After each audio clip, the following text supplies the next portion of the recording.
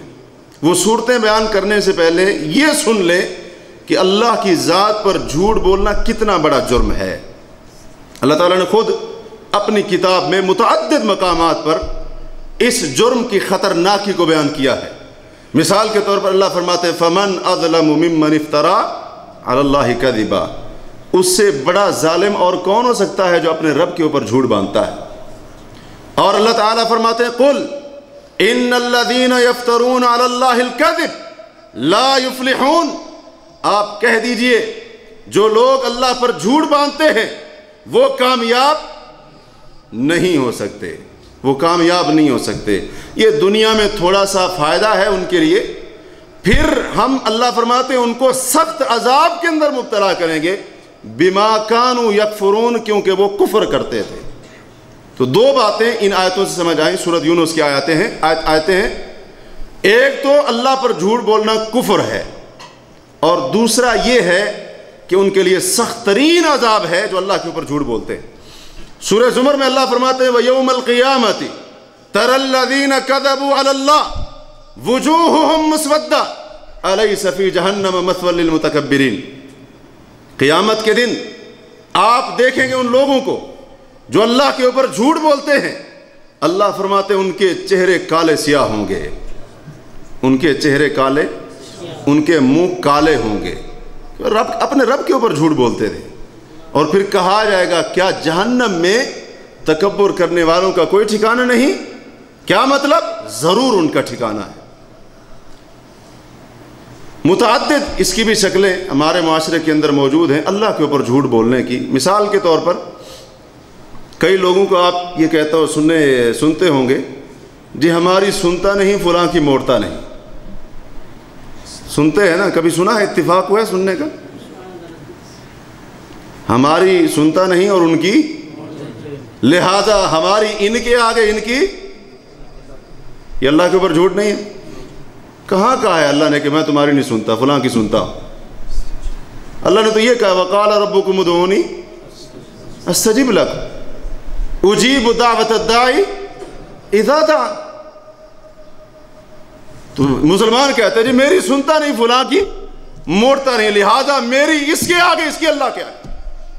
یہ اللہ کے اوپر بدترین جھوٹ ہے۔ اللہ نے تو کہیں پر نہیں کہا کہ میں تمہاری نہیں سنتا، تم اپنی فلاں کے آگے رکھو اور فلاں تمہاری مجھ تک پہنچائے گا میرے آگے رکھے۔ اللہ کے اوپر جھوٹ ہے، یہ بہتان ہے، کیونکہ اس کی کوئی دلیل اللہ نے اپنی کتاب کے اندر نازل نہیں فرمائی، اور نہ ہی ایسی کوئی بات اللہ کے رسول علیہ الصلوۃ والسلام نے اپنی امت کو سکھائی ہے، بتائی۔ اسی طرح یہ عقیدہ رکھنا کہ اللہ تعالیٰ کی صفات میں مثلا غیب جاننے کی صفت ہے، اور اسی طرح سے دیگر صفات ہیں، یا اللہ تعالیٰ کے جتنے بھی کام ہیں، پیدا کرنا ہے، زندہ کرنا ہے، مارنا ہے، رزق دینا ہے، اولاد دینا ہے، بیٹے بیٹیاں دینا ہے، یہ ساری کی ساری اللہ کی صفتیں اور اس کے کام ہیں نا۔ یہ عقیدہ رکھنا کہ اللہ کی صفات یا اللہ کے کاموں میں یا اس کی عبادات کے اندر کوئی شریک ہے، یہ بھی اللہ کے اوپر جھوٹ ہے، یہ بھی اللہ کے اوپر جھوٹ ہے۔ تو آج کئی مسلمانوں نے وہ جو رب کے کام تھے وہ کسی اور کو دے رکھے۔ جی پوری زمین کے اوپر جو اگر قبضہ اور قدرت اور کنٹرول ہے تو کہتے ہیں عبد القادر جیلانی رحمہ اللہ کا ہے، اور اسی طرح اور بھی بہت سارے عقائد اس قسم کے وہ پھیلے ہوئے۔ یہ سب اللہ کے اوپر جھوٹ ہے، اللہ کے اوپر بہتان ہے، یہ الزام ہے اپنے رب کے اوپر، خالق کے اوپر۔ وہ خالق تو کہتا ہے کہ میرا کوئی شریک نہیں، اور ہم خود اس چیز کا اقرار کرتے ہیں، وہ ہم نماز میں ہوں اور اسی طرح سے دیگر جہاں پر بھی دعائیں سکھائی گئی، جو ذکر و اذکار سکھائے گئے، ان کو جب ہم پڑھتے ہیں تو خود ہم اقرار کرتے ہیں کہ اللہ تیرا کوئی شریک نہیں ہے، لیکن اس کے باوجود بھی مسلمان یہ جھوٹ اللہ کے اوپر بولتے ہیں۔ اور افسوس کے ساتھ اکثریت ایسے مسلمانوں کی ہے، اور وہی مسلمان اپنی اکثریت کے اوپر فخر کرتے ہیں۔ اللہ کے اوپر جھوٹ بولنے کی ایک اور صورت یہ ہے کہ یہ کہنا اللہ کی بیوی ہے یا اس کا بیٹا ہے، اللہ کی بیوی ہے یا، آپ کہیں گے کہ کسی مسلمان کے عقیدہ تو نہیں ہے، میں آپ کی بات سے اتفاق کروں گا کہ یہ ان الفاظ کے ساتھ کسی مسلمان کا عقیدہ نہیں ہے، اور کوئی مسلمان میرے علم کے مطابق یہ نہیں سمجھتا یا اس کا عقیدہ ہو کہ اللہ کی بیوی ہے۔ لیکن ایک لحاظ سے جیسے عیسائی کہتے ہیں عیسیٰ علیہ السلام ابن اللہ تھے، اور جیسے یہودیوں کا عقیدہ تھا کہ عزیر اللہ کے بیٹے تھے، صرف الفاظ کی تبدیلی ہے، مسلمانوں کے اندر بھی یہ عقیدہ موجود ہے، عیسائیوں اور یہودیوں کا، یعنی اللہ کا بیٹا ماننا، اللہ میں سے جز تسلیم کرنا، حصہ تسلیم کرنا، یہ آج مسلمانوں کا بھی عقیدہ ہے۔ نبی صلی اللہ علیہ وسلم کو نور من نور اللہ کہنا یہ کیا ہے؟ اس کے معنی کے اوپر کبھی ہم نے غور کیا؟ ہمارے ملکوں میں تو مساجد کے اندر یہ جملہ پتہ نہیں کتنی بار دہرایا جاتا ہے، اذان سے پہلے اور بعد میں لوگ بڑے فخر کے ساتھ اس جملے کو دہراتے ہیں، اذان سے پہلے بھی اذان کے بعد بھی، الصلاۃ والسلام علیکہ یا نور من نور اللہ۔ معذرت کے ساتھ یہ عقیدے کا مسئلہ ہے، یہ عقیدے کا مسئلہ ہے، اگر یہاں پر ہم وضاحت نہیں کریں گے تو ہم مجرم ہوں گے۔ یہ عقیدے کا مسئلہ ہے۔ کیا مطلب ہے اس کا نور من نور اللہ؟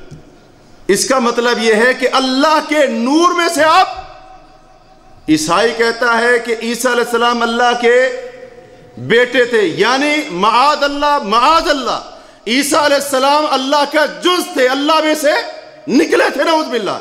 اور یہی بات تو مسلمان کر رہا ہے کہ اللہ کے رسول کیا تھے؟ نور من نور اللہ تھے، اللہ کے نور میں سے۔ اور یہی بات عیسائی کرتا ہے کہ عیسیٰ علیہ السلام ابن اللہ تھے، یہی بات یہودی کرتا ہے عزیر علیہ السلام ابن اللہ تھے۔ اور میں نے عرض کیا ہے الفاظ بدلے ہیں، عقیدہ وہی، صرف الفاظ بدلے ہیں بس۔ اللہ کے اوپر جھوٹ ہے یہ، اللہ کے اوپر بہتان ہے یہ۔ متخذ صاحبۃ ولا ولدا، نہ اللہ کی بیوی ہے نہ اس کی کوئی اولاد ہے۔ لم یلد ولم یولد، نہ اس کی کوئی اولاد ہے اور نہ وہ کسی کی، یعنی نہ وہ کسی سے نکلا اور نہ کوئی اس سے۔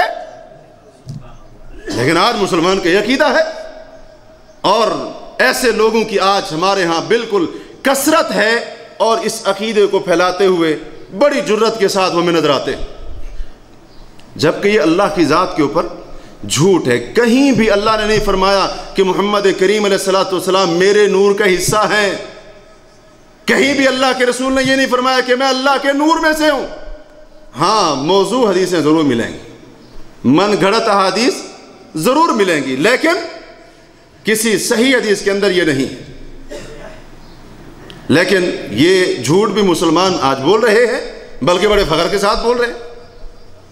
اسی طرح اللہ کی ذات کے اوپر جھوٹ بولنے کی ایک اور صورت یہ بھی ہے کہ جس چیز کو اللہ نے حلال کہا اسے حلال نہ سمجھنا، جس چیز کو اللہ نے حرام کہا اسے حرام نہ سمجھنا، یا اس کے الٹ کر لیں، جس چیز کو اللہ نے حلال کہا اسے حرام کہنا، اور جس چیز کو اللہ نے حرام کیا اسے حلال سمجھنا، یہ بھی اللہ کے اوپر جھوٹ ہے، یہ بھی اللہ کے اوپر جھوٹ ہے۔ اللہ تعالیٰ فرماتے ہیں وَلَا تَقُولُوا لِمَا تَصِفُ أَلْسِنَتُكُمُ الْكَذِبَ هَذَا حَلَالٌ وَهَذَا حَرَامٌ لِتَفْتَرُوا عَلَى اللَّهِ الْكَذِبَ، کہ اپنی زبانوں سے اللہ پر جھوٹ باندھتے ہوئے یہ نہ کہو کہ فلاں چیز حلال ہے فلاں چیز حرام ہے، تاکہ تم اللہ کے اوپر جھوٹ بولو۔ اللہ کے اوپر جھوٹ ہے، اپنی زبان سے کہنا جی فلاں چیز حلال ہے، جی فلاں چیز حرام ہے، نہیں میں اس کو حرام نہیں سمجھتا، میں تو اس کو حلال سمجھتا، نہیں میں اس کو حلال نہیں سمجھتا، میں تو اس کو حرام سمجھتا۔ یہ کائنات کے رب کے اوپر جھوٹ ہے، یہ اللہ کی ذات کے اوپر یہ جھوٹ ہے، یہ جھوٹ ہے۔ اسی طرح یہ عقیدہ رکھنا کہ جی اللہ تبارک و تعالی نے اپنے فلاں نیک بندے کو سفارش کا اختیار دے دیا ہے، سفارش کا اختیار دے دیا ہے، یا یہ عقیدہ رکھنا کہ فلاں اللہ کے نیک بندے کا کائنات کے چلانے میں کوئی اختیار یا حصہ ہے، یہ بھی اللہ کے اوپر جھوٹ ہے۔ کیونکہ سفارش کے معاملے میں تو اللہ نے خود واضح طور پر کہا ہے نا، آیت الکرسی میں آپ کیا کہتے ہیں؟ من ذا الذی یشفع عندہ الا باذنہ، کون ہے جو اللہ کے ہاں سفارش کر سکے، شفاعت کر سکے؟ ہاں مگر اس کی اجازت سے۔ اب یہاں پر نام لیا ہے اللہ نے کسی کا کہ فلاں میرے نیک بندے ہیں، میں ان کو سفارش کی اجازت دوں گا، لہٰذا جتنے بھی عبادت کے کام ہیں، جانور کو ذبح کرنا ہے، فلاں کام ہے، وہ فلاں میرے نیک بندے کے لیے کر لو، کوئی بات نہیں، کہا ہے کہیں پر اللہ نے۔ اور آج جو لوگ عقیدے کی غلطی کے اندر مبتلا ہیں، ان کی سب سے بڑی دلیل یہی ہوتی جی ہم ان کے لیے یہ کام اس لیے کر رہے ہیں تاکہ یہ ہمارے اللہ کے ہاں سفارشی ہوں۔ اللہ کے اوپر جھوٹ ہے یہ۔ اللہ نے کہاں پر کہا ہے کہ فلاں کے لیے عبادت کا کام کرو، یہ میرے ہاں تمہاری سفارش کرے گا، شفاعت کرے گا؟ اللہ نے کہیں پر نہیں کہا۔ اللہ نے صرف اتنا کہا ہے کہ سفارش وہی کرے گا کہ جس کو رحمان اجازت دے گا، الا من اذن له الرحمن وقال صوابا، جس کو رحمان اجازت دے دے گا یا جس کے حق میں اجازت دے گا، سفارش صرف اسی کے حق میں ہوگی، سفارش ہوگی۔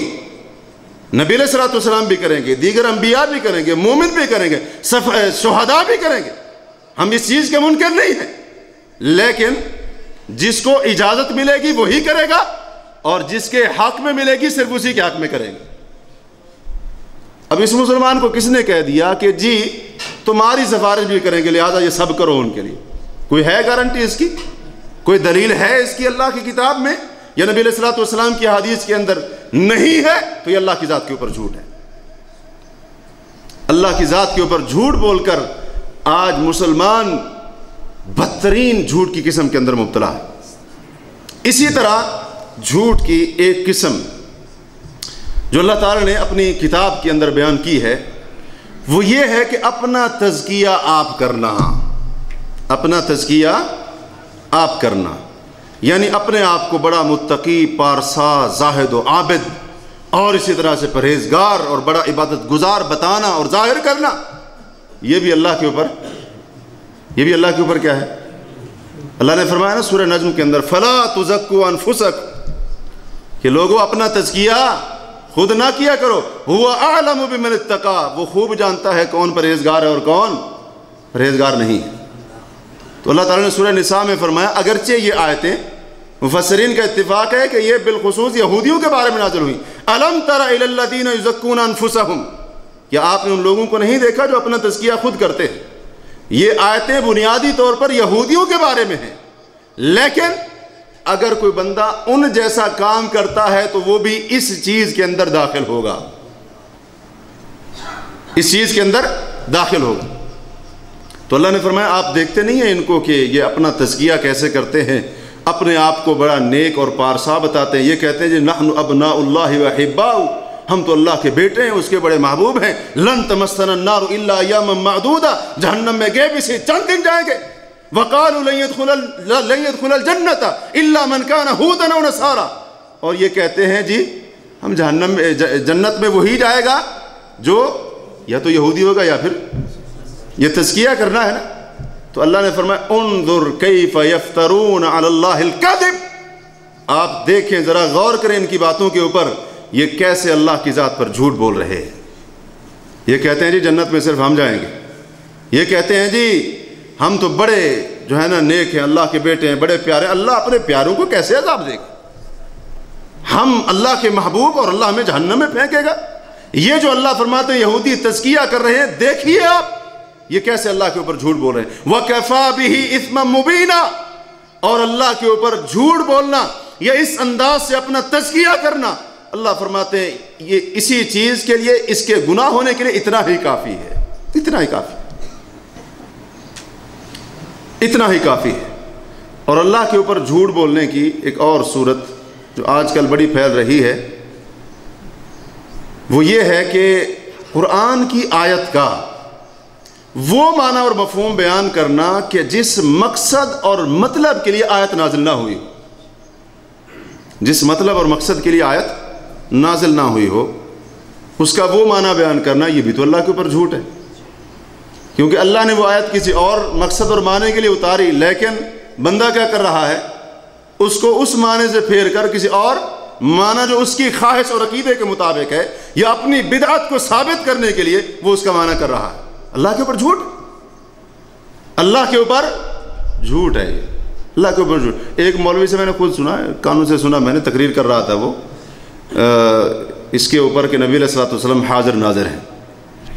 وہ دلیل کہاں سے لے رہا تھا؟ وہ سورۃ اعراف میں جو اللہ نے واقعہ بیان کیا ہے نا کہ اللہ نے جب فرمایا شیطان کو کہ بھاگ جا یہاں سے، دفع ہو جا، تو اس نے کہا تھا اللہ اگر آپ نے مجھے یہاں سے بھگا دیا ہے تو میں بھی اولاد آدم کے دائیں سے بائیں سے ہر طرف سے آؤں گا۔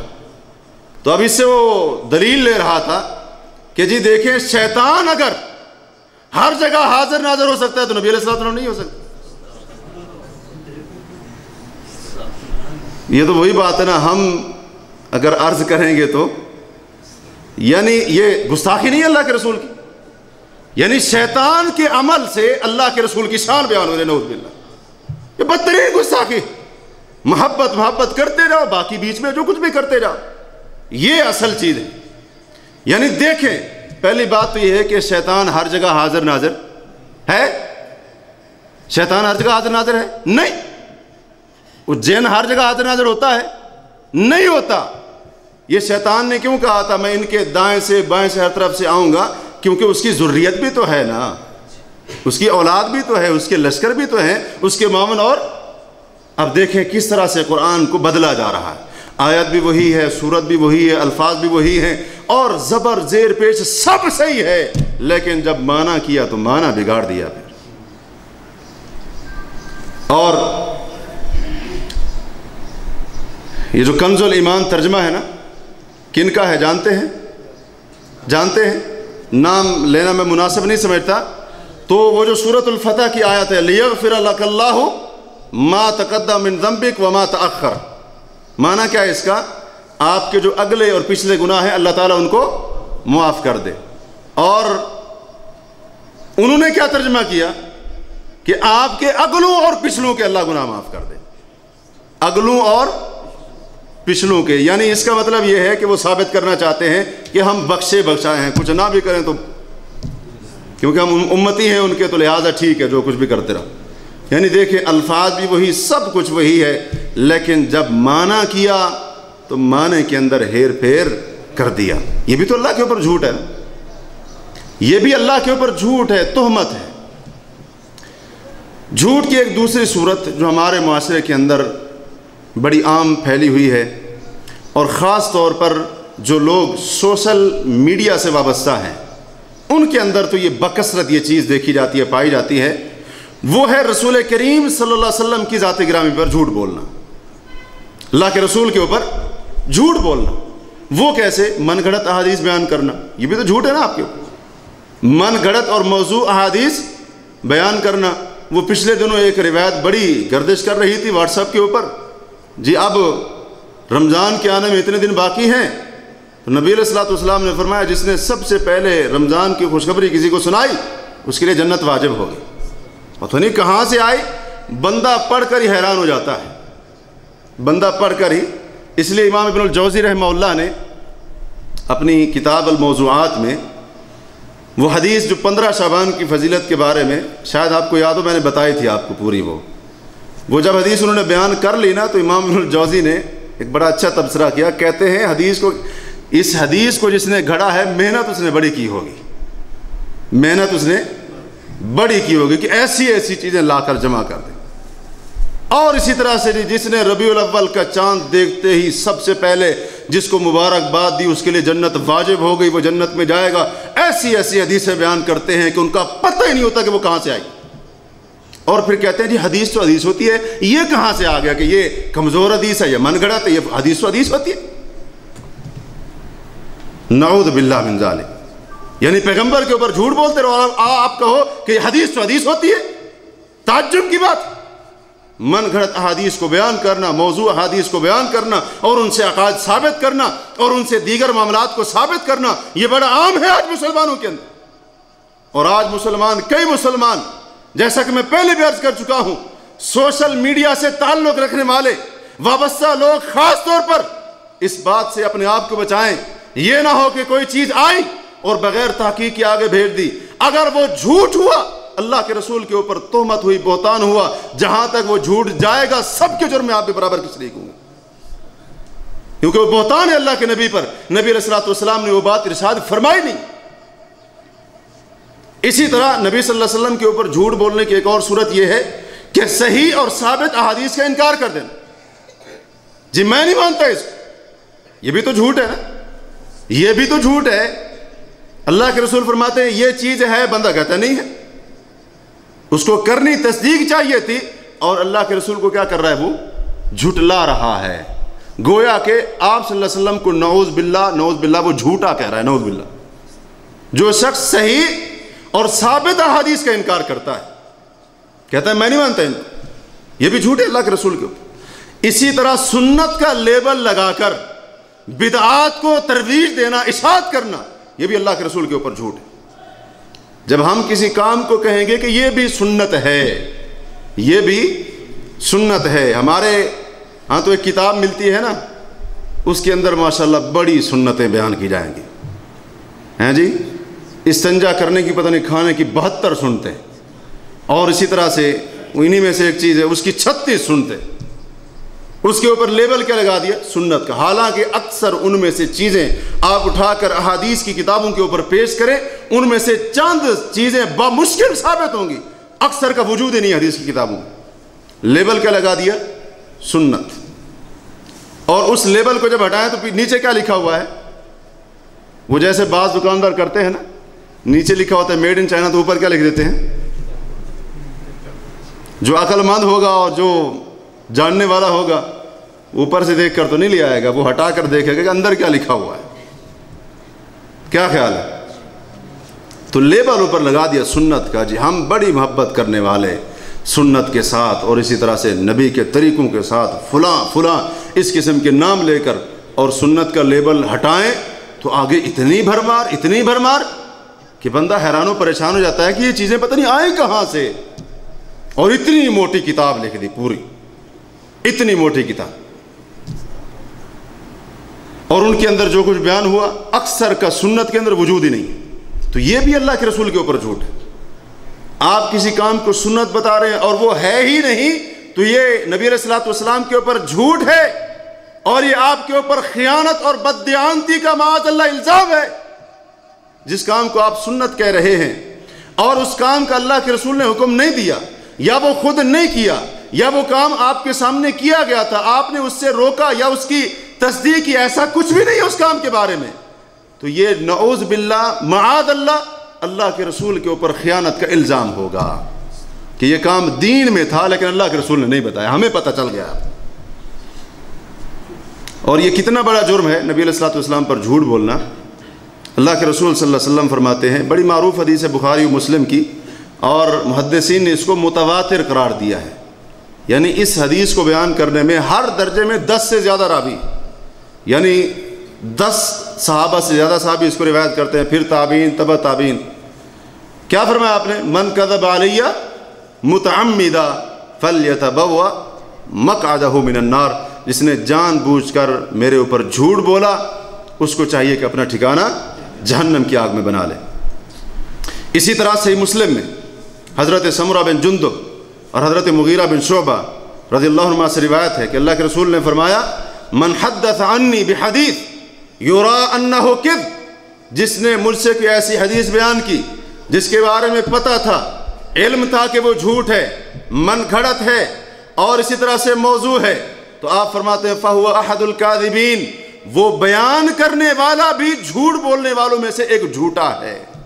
جھوٹا ہے، اگرچہ وہ بنا نہیں رہا اس کو، لیکن صرف بیان کرنا، لوگوں کو سنانا، لوگوں کو لکھ کر بھیجنا، لوگوں تک پہنچانا، اللہ کے رسول فرماتے ہیں وہ بھی اس جھوٹ کے اندر برابر کا شریک ہے. اور جیسے دیگر لوگوں نے جھوٹ بولا ویسے اس نے بھی جھوٹ بولا.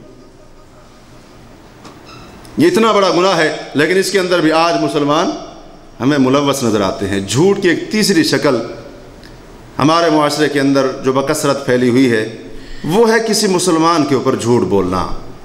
کسی مسلمان کے اوپر جھوٹ بولنا.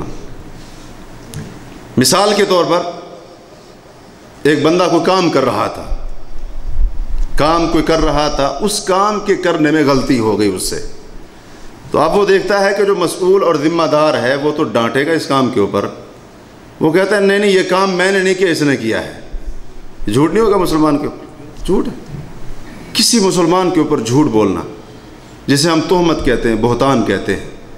نبی علیہ الصلوۃ والسلام نے فرمایا، ابو داؤد کی حدیث ہے اور دیگر حدیث کتابوں میں موجود ہے، آپ نے فرمایا من قال فی مؤمن ما لیس فی، جس نے کسی مومن میں کے بارے میں ایسی بات کہی جو اس میں نہیں، جو اس کے اندر نہیں تھی، کوئی ایسا عیب کسی مسلمان کا بیان کیا جو اس کے اندر نہیں تھا، تو آپ فرماتے اسکنہ اللہ ردغۃ الخبال، اللہ ایسے بندے کو ردغۃ الخبال میں ٹھہرائے گا. حتیٰ یخرج مما قال، حتیٰ کہ اس بات سے وہ نکل جائے، بری و ذمہ ہو جائے جو اس نے کہی تھی. اور طبرانی کی روایت میں یہ اضافہ ہے ولیس بخارج، اس سے نکل نہیں سکے گا، اس بات سے اپنے آپ کو بری و ذمہ نہیں کر سکے گا. یہ ردغۃ الخبال کیا ہے؟ مسند احمد ہی میں اس کی وضاحت موجود ہے. نبی علیہ الصلوۃ والسلام نے فرمایا کہ جو بندہ کسی مومن کے بارے میں کوئی ایسی بات کہتا ہے جو اس میں نہ ہو، مومن مرد ہو یا عورت ہو، تو آپ فرماتے ہیں حبسہ اللہ فی ردغۃ الخبال، اللہ اس کو ردغۃ الخبال میں قید کر دے گا، محبوس کر دے گا. وہ کیا ہے؟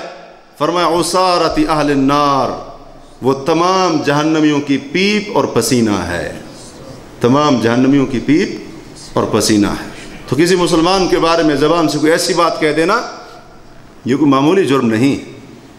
یہ کوئی معمولی بات نہیں ہے، بڑا خطرناک جھوٹ ہے یہ، اور جھوٹ کی اتنی خطرناک قسم ہے کہ نبی علیہ الصلوۃ والسلام نے یہ ارشاد فرمایا کہ جو جہنمیوں کی پیپ اور پسینہ ہوگا اللہ وہاں پر اس کو قید کر کے رکھے گا اور اس کو روک کر رکھے گا، ٹھہرائے گا، حتیٰ کہ اپنی بات سے وہ بری و ذمہ ہو جائے، لیکن یہ اس کے بس کی بات نہ ہوگی۔ اس لیے یہ جب زبان چلتی ہے تو پتہ نہیں کتنے لوگوں کی عزت کو تار تار کرتی ہے، اس کے بارے میں بھی ذرا غور کرنا چاہیے کہ یہ کدھر چل رہی ہے، کس کام کے بارے میں بات کر رہی ہے۔ اور بدترین صورت مسلمان کے اوپر جھوٹ بولنے کی کیا ہے؟ اس کو زانی کہنا، بدکار کہنا، زنا کی تہمت لگانا، زنا کے بارے میں اس کے اوپر جھوٹ بولنا، مرد مسلمان مرد ہو عورت ہو اس کے اوپر بدکاری کی تہمت لگانا، بدترین یہ قسم ہے جھوٹ کی۔ اور اللہ تعالیٰ نے فرمایا سورہ نور کے اندر کہ وہ لوگ جو پاک دامن عورتوں کے اوپر زنا کی تہمت لگاتے ہیں اور ان کے پاس 4 گواہ نہیں ہوتے تو ان کو کیا کرو؟ 80 کوڑے ان کو مارو اور ان کی کبھی بھی گواہی قبول نہ کرو، اور یہی لوگ اللہ کے ہاں فاسق اور فاجر ہیں۔ ہاں اگر وہ توبہ کر لیں، اصلاح کر لیں، معاملے کو سنوار لیں، درست کر لیں تو علیحدہ بات۔ تو 80 کوڑے اللہ نے اس کی سزا رکھی۔ اور اسی طرح نبی علیہ الصلوۃ والسلام نے فرمایا، بخاری و مسلم کی حدیث ہے، اجتنبوا السبع الموبقات، 7 برباد کر دینے والے گناہوں سے بچو۔ اور پھر آپ نے وہ گناہ گنوائے، اللہ کے ساتھ شرک کرنا، جادو کرنا، ناحق قتل کرنا، یتیم کا مال کھانا، سود کھانا، میدان جنگ سے بھاگنا، اور وقذف المؤمنات الغافلات المحصنات، کہ مومن معصوم بے گناہ بھولی بھالی اور پاک دامن مسلمان عورتوں کے اوپر زنا کی تہمت لگانا۔ اور یہ 7 کے 7 گناہ ہمارے معاشرے کے اندر موجود ہیں، تو تباہی کی طرف نہیں جائیں گے تو کدھر؟ پھر ترقی کی طرف جائیں گے۔ 7 کے 7 گناہ موجود ہیں، شرک نہیں ہے، جادو، ناحق قتل ہے، یتیم کا مال کھانا ہے، سود کھانا ہے، یہ سارے کے سارے گناہ ہمارے معاشرے کے اندر موجود ہیں۔ اس لیے تو ہم روز بروز بربادی کی طرف جا رہے ہیں اور تباہی کی طرف جا رہے ہیں، کیونکہ اللہ کے رسول نے فرمایا ہے کہ یہ 7 گناہ برباد کرنے والے۔ تو اس کا مطلب یہ ہے کہ بربادی آنی لازم ہے، تباہی کا آنا یقینی ہے۔ تو کسی مسلمان کے اوپر زنا کی تہمت لگانا یہ برباد کر دیتا ہے۔ اگر کسی بندے میں یہ جرم ہے وہ بندہ بھی تباہ ہو گیا، کسی معاشرے کے اندر یہ جرم ہے وہ معاشرہ برباد ہو گیا، اور کسی قوم کے اندر یہ جرم ہے، کسی بستی والوں میں، شہر والوں میں، علاقے والوں میں، تو وہ بستی، شہر، اس قوم کے رہنے والے، اس قوم کے سے وابستہ افراد وہ تباہ اور برباد ہو جائیں گے، کیونکہ اللہ کے رسول نے فرمایا یہ گناہ انسان کو برباد کر کے رکھ دیتا ہے۔ اسی طرح جھوٹ کی ایک اور بدترین صورت وہ یہ ہے کہ ہر سنی سنائی بات کو بیان کر دینا، ہر سنی سنائی بات کو بیان کر دینا، آگے اس کو بیان کر دینا۔ اور جب یہ دین کے بارے میں ہو، ہر سنی سنائی بات کو بیان کر دینا، تو اس کا جرم اور بھی زیادہ سنگین ہے۔ نبی صلی اللہ علیہ وسلم فرماتے ہیں، صحیح مسلم کی حدیث ہے، کفا بالمرء کذبا ان یحدث بکل ما سمع، آدمی کے جھوٹا ہونے کے لیے اتنا ہی کافی ہے کہ وہ ہر سنی سنائی بات کو آگے بیان کر دے۔ تو ہر سنی سنائی بات کو آگے بیان کر دینا، جی سنا تھا، فلاں کہہ رہا تھا، ایک مجلس میں ایسے ذکر ہو رہا تھا، اور اسی طرح سے بہت پہلے یہ بات سنی تھی، تو اس طرح کے الفاظ استعمال کر کے باتوں کو آگے بیان کر دینا یہ درست نہیں ہے، بلکہ یہ بھی جھوٹ کی ایک قسم ہے۔ اور ہمیں غور کرنا چاہیے کہ کہیں جھوٹ کی اس قسم کے اندر ہم مبتلا تو نہیں ہیں۔ جھوٹ کی ایک اور قسم جو آج پھیلی ہوئی ہے وہ ہے جھوٹا خواب بیان کرنا، جھوٹا خواب بیان کرنا۔ اور بعض اپنے آپ کو لوگوں کا دینی اور مذہبی رہنما بتانے والے، انہوں نے راستہ ہی یہی چن لیا، کیونکہ اب ان کو پتہ ہے نا کہ کوئی ایسی بات کریں گے قرآن کا حوالہ دے کر، حدیث کا حوالہ دے کر، تو لوگ تو پکڑ لیں گے فوراً۔ اب خواب کے اندر تو کوئی نہیں گھس سکتا نا، کیا خیال ہے؟ خواب کے اندر کوئی گھس جائے اور دیکھے کہ مولوی صاحب جھوٹ بول رہے ہیں کہ سچ بول رہے ہیں، اب اس کی تو کوئی تحقیق نہیں کر سکتا، لہٰذا یہ راستہ اختیار کرو۔ اور اس کے اوپر پھر بڑے بڑے خواب، کوئی کہتا ہے جی نبی علیہ الصلوۃ والسلام میرے خواب کے اندر ہے، انہوں نے کہا جاؤ جاؤ اپنا جلسہ کرو فیصلہ آباد میں، وعدہ کرتا ہوں وہاں پر آؤں گا۔ اور اسی طرح سے کوئی کیا کہہ رہا ہے، کوئی کیا کہہ رہا ہے، پتہ نہیں، عجیب و غریب سی باتیں اس کے بارے میں۔ ایک تو میں نے کتاب دیکھی، وہ چھوٹی سی کتاب تھی، اس کے اندر جناب پوری اس نے پتہ نہیں کتنی وہ دی ہوئی تھی، اور اس کے اندر پوری وہ تفصیل دی ہوئی، جی اتنی تاریخ کو اللہ کے رسول کا دیدار ہوا مجھے، پھر اتنی تاریخ کو ہوا، پتہ نہیں کتنی ساری اس نے بتائی ہوئی تھی۔ اور آج کل تو وظیفے بھی ملتے ہیں نا جی، وظیفہ یہ پڑھ کے سو جاؤ تو اللہ کے رسول کا دیدار ہو جائے گا۔ تو جھوٹا خواب بیان کرنا، اور جناب کوئی دین کے نام کے اوپر لوگوں کو بہکانے کے لیے، بیوقوف بنانے کے لیے کہتا ہے جی اللہ کے رسول میرے خواب میں، اور کہا اپنے ادارے کی بنیاد رکھو، اپنے ادارے کی بنیاد رکھو، اور نام بھی رکھا، ادارے کی بنیاد بھی رکھوائی، لہٰذا اب اور میں کچھ نہیں کہتا، تم اس کے لیے چندہ دو نہ دو، اللہ کے رسول بنیاد رکھ کر گئے ہیں۔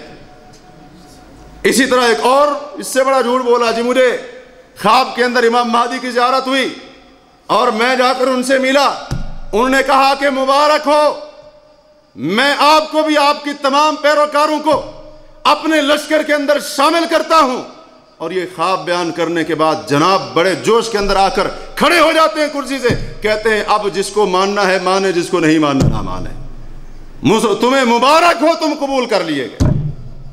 جھوٹا خواب بیان کرتے نبی علیہ الصلوۃ والسلام نے فرمایا، صحیح بخاری کی حدیث ہے، جو بندہ جھوٹا خواب بیان کرتا ہے قیامت کے دن اللہ اس کو حکم دے گا جو کہ دو دانوں کے درمیان گرا لگا وَلَن يَفْعَلْ، اور نہیں لگا سکے گا۔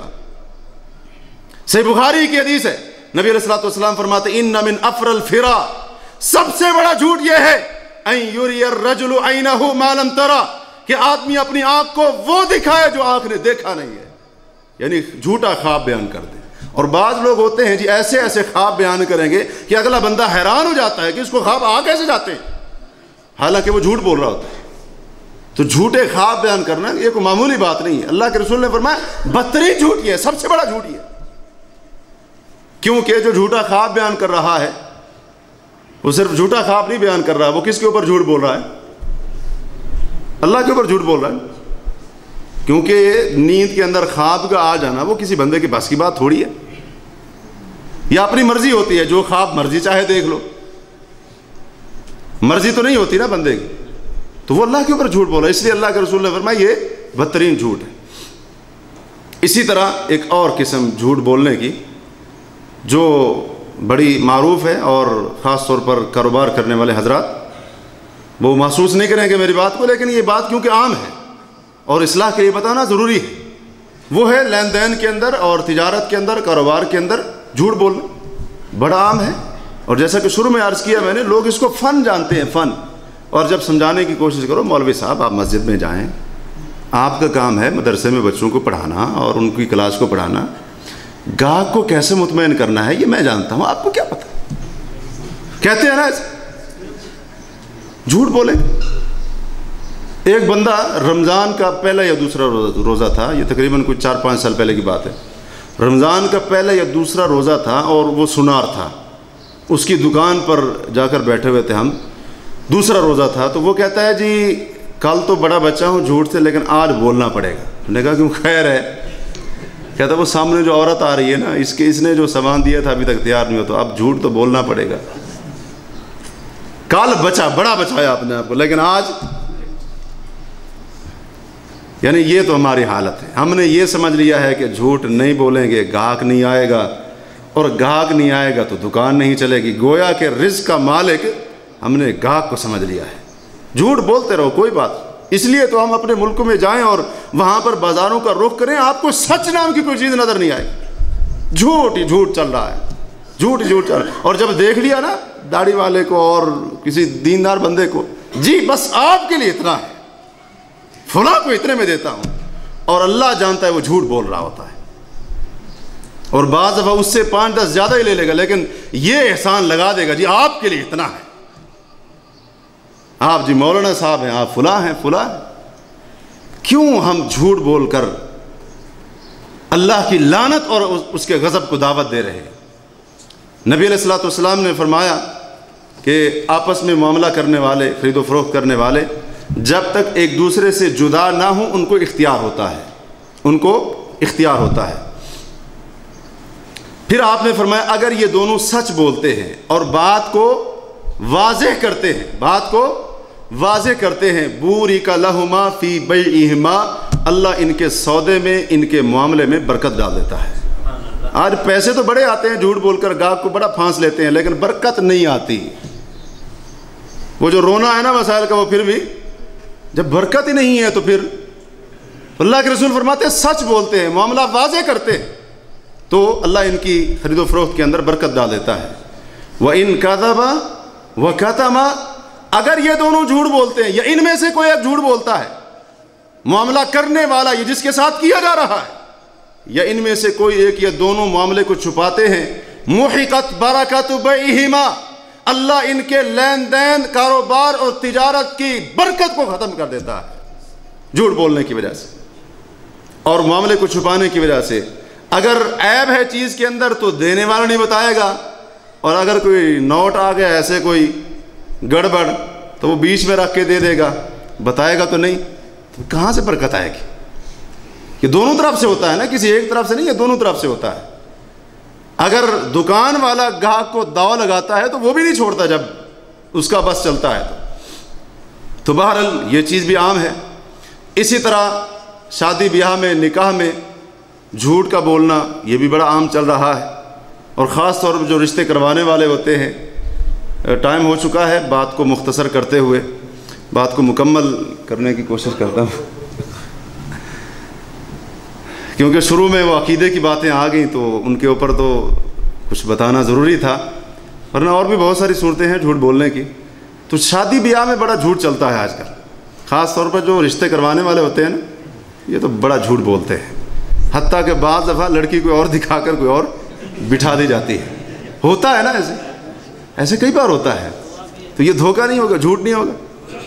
اب انصاف سے بتائیے، جب ایک شادی اور نکاح کی بنیادی جھوٹ کے اوپر ہے، اس خامند اور بیوی کے درمیان دوسرے دن جھگڑا نہیں ہوگا تو اور کیا ہوگا؟ اتفاق ہوگا؟ جھوٹ چلتا ہے۔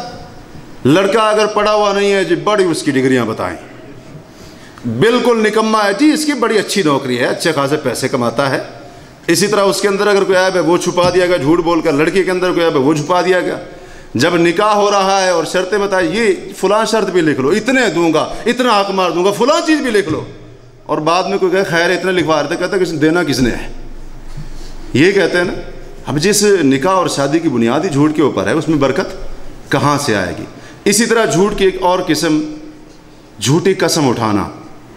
جھوٹی قسم اٹھانا یہ تو بالکل عام ہے، خاص طور پر لین دین کرنے والے حضرات یا اسی طرح سے دیگر معاملات کرنے والے حضرات بھی اس کے اندر عام طور پر ملوث ہوتے ہیں، جھوٹی قسم اٹھا دیتے ہیں، حالانکہ یقین ہوتا ہے کہ میں جھوٹا ہوں، اس کے باوجود بھی جھوٹی قسم اٹھا دیتے ہیں۔ صرف ایک حدیث یاد رکھیے گا، نبی علیہ الصلوۃ والسلام نے ایک اعرابی کو دیکھا کہ جو اپنا سودا بازار کے اندر، منڈی کے اندر بیچ رہا تھا، تو اس نے سودا بیچتے ہوئے قسم اٹھا دی۔ یا ایک روایت میں آتا ہے، ایک صحابی نے آ کر بتایا اللہ کے رسول کو کہ اللہ کے رسول، ایک اعرابی سے میں نے ایک چیز لینی چاہیے، خریدنی چاہیے، اس نے کہا میں نہیں دوں گا آپ کو۔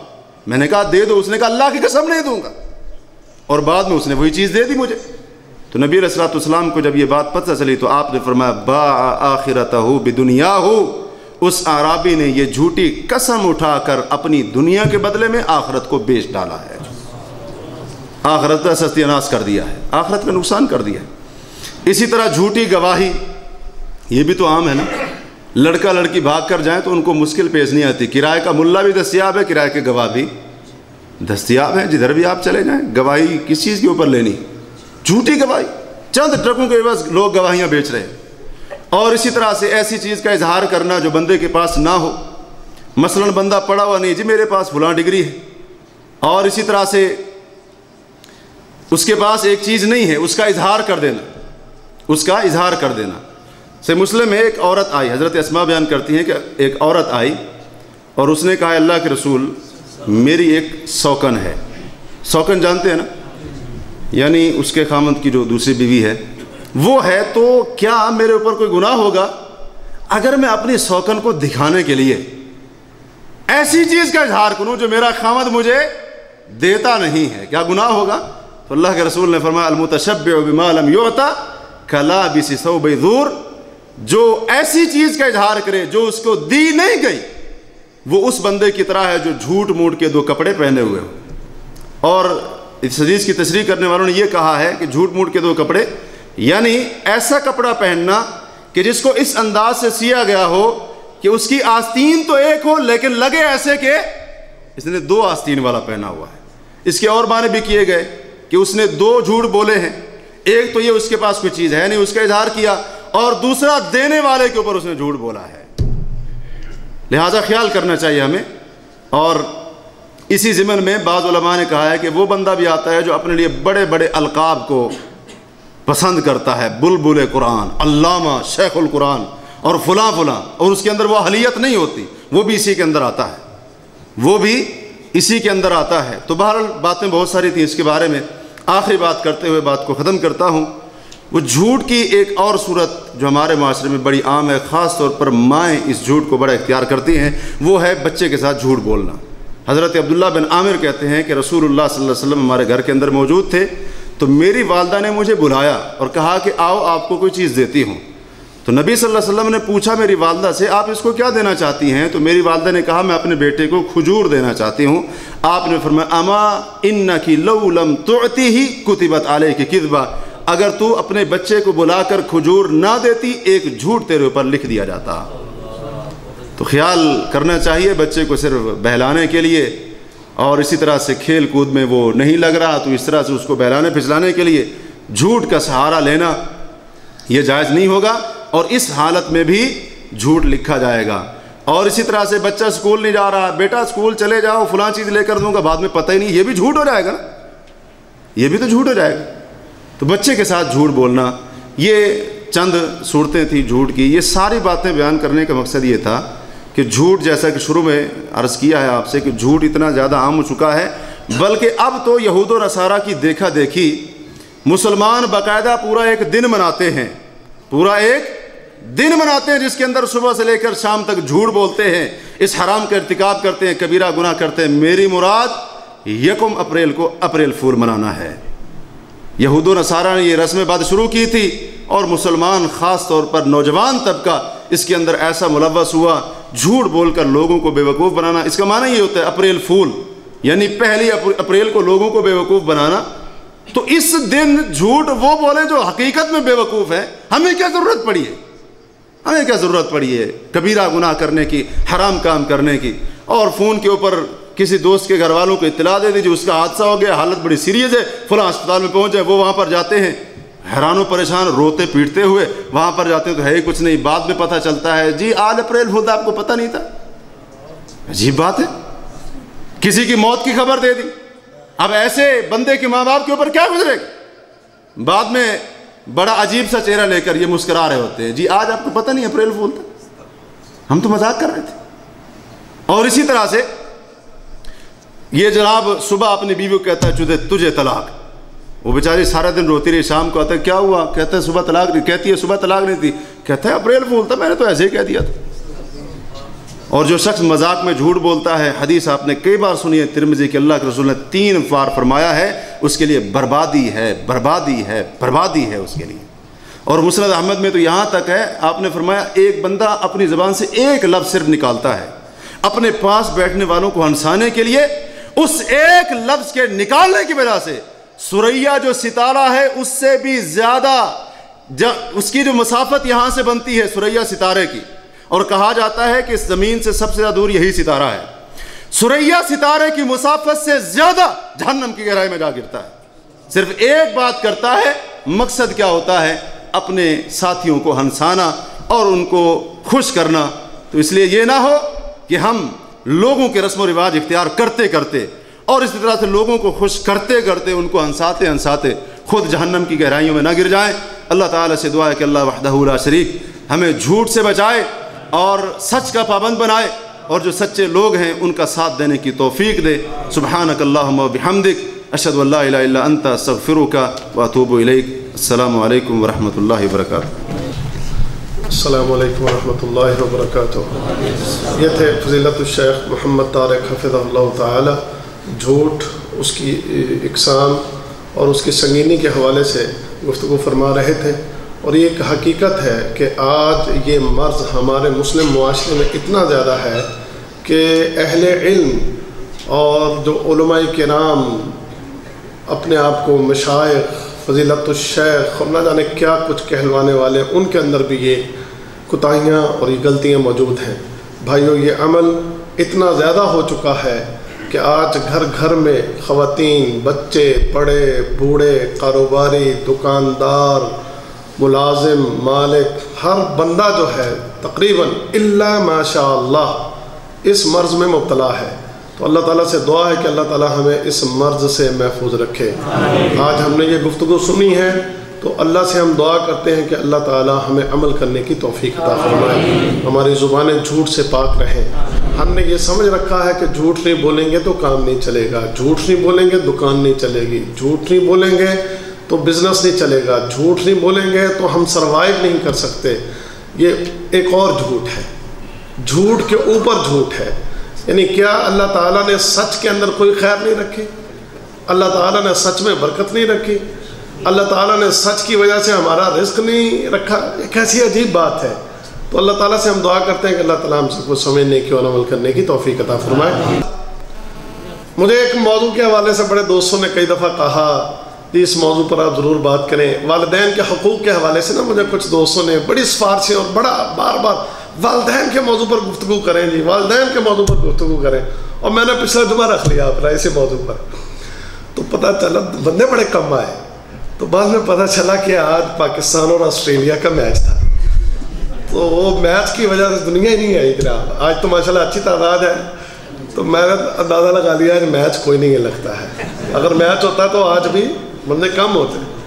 وہ اہم ترین موضوع جو خود مجھے دیا گیا اور الحمدللہ میں نے اس کے لیے تیاری بھی کی اور میں نے کوشش کی لوگوں کو سکھانے سمجھانے کی، تربیت کرنے کی، تو آدھا مجمع ممکن ہے میرے حساب سے کم تھا اس کرکٹ میچ کی وجہ سے۔ یہ تو آج ہمارا حال ہے اللہ کے دین کے ساتھ، جو ہمارا اس قسم کا تعلق ہے۔ ایک طرف دنیا ہو، کھیل تماشا ہو، تو بات وہی آگے وَتَرَكُوكَ کا قائمہ ہے کہ آپ کو کھڑا چھوڑ دیں گے اور کہاں چلے جائیں گے؟ کھیل اور تماشے میں۔ تو اللہ ہمیں ہدایت دے، وقت پر تشریف لائیں۔ وقت ہے 1 بجے کا، 1 بجے ہمارا درس شروع ہو جاتا ہے، اور اسی طرح باقاعدگی سے آیا کریں۔ کرکٹ کے میچ یا اور کھیل تماشے ان کی خاطر یہ اللہ کے دین کی سجائی ہوئی جو محفلیں ان کو نہ چھوڑا کریں۔ ایک طرف اللہ کا دین۔ اب میں آخری بات، یہ کئی دفعہ آپ کو بیان کیا گیا ہے، جہاں اللہ اور اللہ کے رسول کی بات کے لیے لوگ جمع ہوں وہاں پر فرشتے جمع ہوتے ہیں۔ فرشتے کیا ہوتے ہیں؟ اب نبی صلی اللہ علیہ وسلم کی بات پر ایمان ہے؟ آپ نبی صلی اللہ علیہ وسلم کو سچا مانتے ہیں؟ اللہ کی قسم کھا کر میں کہتا ہوں کہ میرا اس بات پر پکا یقین ہے کہ اس وقت یہاں فرشتے موجود ہیں۔ کیوں جی شیخ صاحب؟ بالکل، اس وقت یہاں فرشتے موجود ہیں، زمین سے لے کر آسمانوں تک الحمدللہ اس وقت فرشتے موجود ہیں۔ ایک طرف وہ شیطان کی محفل ہو اور ایک طرف فرشتوں کی محفل ہو، بندہ فرشتوں کی محفل کو چھوڑ کر شیطانوں کی محفل میں جا کر بیٹھے، فرشتوں کے دوست بننے کی بجائے شیطانوں کے دوست بنے، کتنی عجیب بات ہے۔ تو اللہ ہمیں ہدایت دے، سمجھنے کی توفیق عطا فرمائے۔ وقت پر تشریف لایا کریں، باقاعدگی سے تشریف لایا کریں۔ بڑی قیمتی باتیں سننے کو ملتی ہیں، شیخ صاحب کی باتیں بڑی قیمتی باتیں، اور مشائخ آئندہ دروس میں آئیں گے، ان کی باتیں بڑی قیمتی ہوں گی۔ ان باتوں کو سننے کے لیے آئیں، جڑیں، سیکھیں، تاکہ ہماری تربیت ہو، اور وہ جو معاشرہ بگڑتا جا رہا ہے اس بگڑتے ہوئے معاشرے کا ہم حصہ نہ بنے۔ اللہ ہمیں اپنی حفاظت میں رکھے۔ پچھلے جو دروس ہیں ان کی CDs غالباً تیار ہیں جی، پچھلے سارے پروگرام جو ہوئے ہیں ان کی CDs آپ لے سکتے ہیں۔ آج کے پروگرام کی CD آئندہ جمعہ آپ کو مل جائے گی انشاءاللہ۔ اللہ تعالیٰ ہم سب کو سمجھنے کی اور عمل کرنے کی توفیق عطا فرمائے۔ وآخر دعوانا ان الحمدللہ رب العالمین۔ سبحانک اللہم و بحمدک، اشہد ان لا الہ الا انت، استغفرک و اتوب الیک۔